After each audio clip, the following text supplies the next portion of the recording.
ओ दादा दादा. का रे भाऊ काय म्हणतोय?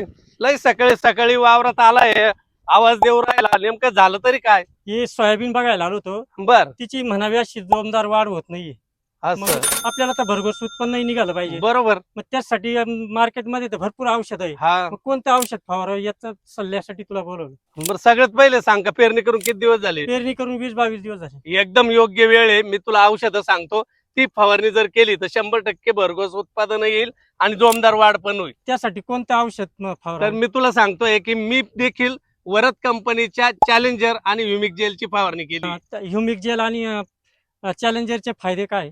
आता ह्युमिक जेल मुळे काय होतं की पिकांच्या पांढऱ्या मुळांची वाढ होते. बरोबर. आता हे जे ह्युमिक जेल आहे ना, आता हे जेल स्वरूपात असल्यामुळं काय होतं की इतर ह्युमिक ऍसिडच्या तुलनेमध्ये जास्त प्रभावी काम करतं आणि सिविड बेस असल्यामुळं काय होतं की सुरुवातीच्या काळात पिकाची जोमदार वाढ होते.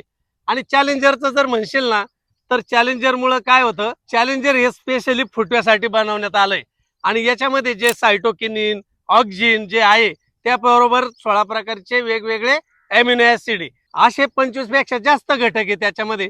त्याच्यामुळं ते फवारणी करायला फायदेशीर आहे. याच्यामुळं काय होतं की पिकांची फुटव्यांची संख्या वाढते. फुटव्यांची संख्या वाढली म्हणजे फुलांची संख्या वाढते आणि त्याच्यामुळं उत्पादन जास्त होते. आणि या औषधांचं प्रमाण किती आहे? ह्युमिक जेलचं आहे 30 ग्रॅम 15 लिटर पाण्यासाठी आणि 15 लिटर पाण्यासाठी चॅलेंजर आहे 5 ml. अशी फवारणी तुला करायची. हे औषध मार्केटमध्ये कुठे मिळतील? आता याच्यासाठी मी तुला कंपनीचा हेल्पलाईन नंबर देतोय स्क्रीनवर.